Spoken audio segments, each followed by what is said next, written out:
Corinthians, Pedro Ramiro.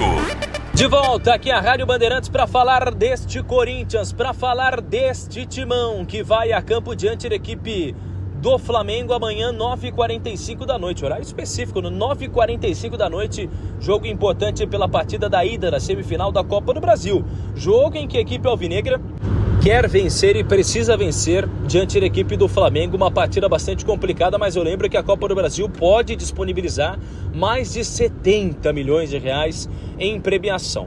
Portanto, ainda falando sobre essa disputa, o timão que se confundiu, pois é, isso mesmo, o Augusto Melo chegou a dar entrevista, dizendo que a partir do dia 1º, Hugo Souza seria contratado de forma definitiva, mas dando uma olhada assim, nos miúdos do contrato lá, os detalhezinhos aqui colocavam que, na verdade, só a partir do dia 10 deste mês. Ou seja, a partir do dia 10 deste mês, o Corinthians poderá contratar de forma definitiva Hugo Souza, goleiro, portanto, que segue emprestado pelo Flamengo ao timão até o fim deste ano, mas que o Corinthians vai exercer o direito de compra e, por isso, vai ter de pagar 500 mil reais para que ele atue amanhã, 9h45 da noite, diante da equipe do Flamengo. E essa é uma informação, o Corinthians vai pagar 500 mil reais em multa para que o Hugo Souza possa jogar diante do Flamengo. O Flamengo tem sido até de uma certa forma inteligente nessa jogada de contratos.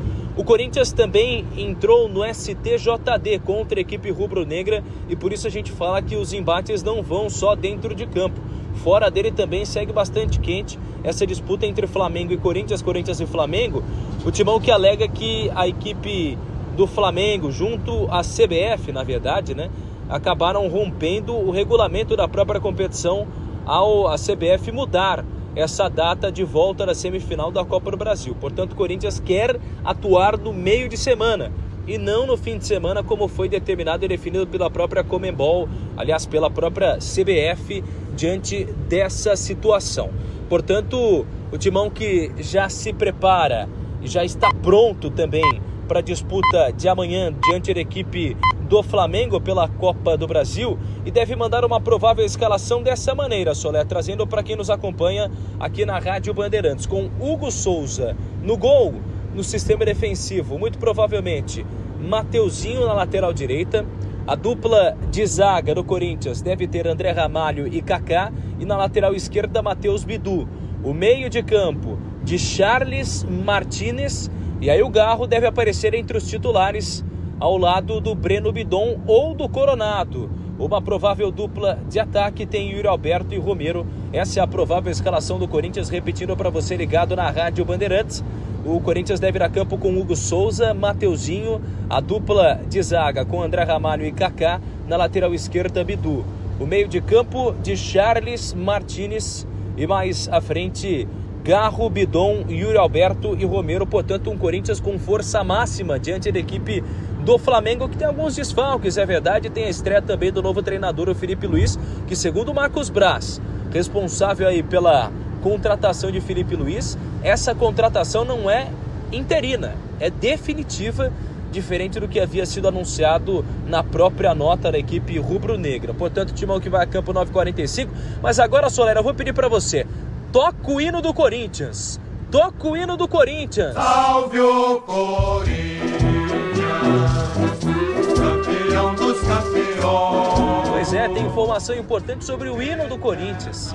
Timão venceu na justiça uma ação que trata sobre o hino do Corinthians. Pois é, porque os familiares do autor dessa música, o Lauro Dávila, haviam entrado na justiça no ano passado contra a equipe alvinegra, alegando o seguinte, foi meu pai, foi meu avô, enfim, os familiares que entraram dizendo, o Lauro Dávila é o responsável por escrever essa música, por compor essa música. Então a gente quer os direitos e quer também o dinheiro que envolve aí os direitos autorais dessa canção. Mas aí o Corinthians alegava, mas estamos aqui há tanto tempo usando essa música, estamos, faz tanto tempo que o Corinthians tem os direitos dessa música, por que que agora a gente teria que ceder esse direito para a família dele? E aí a justiça olhou aquilo, observou e o Corinthians conseguiu vencer e ter o direito do hino nessa possibilidade agora de estar 100% sob os domínios do Corinthians. Ainda falando sobre a questão da justiça, a justiça que permitiu e concedeu a penhora dos bens do Timão por não cumprir um acordo com a PixBet. O juiz determinou bloqueio imediato de valores nas contas bancárias e investimentos do Corinthians por 30 dias. 30 dias, e o Corinthians enfrentava uma pendência financeira de 40 milhões de reais com a antiga patrocinadora, a PixBet, depois da rescisão do contrato em decorrência da chegada da VaiDebet. Portanto, esse bloqueio por 30 dias da equipe alvinegra. Estamos de olho nessa situação do Corinthians e tudo que envolve a equipe alvinegra. Grande abraço, Soler! Você ouve hoje.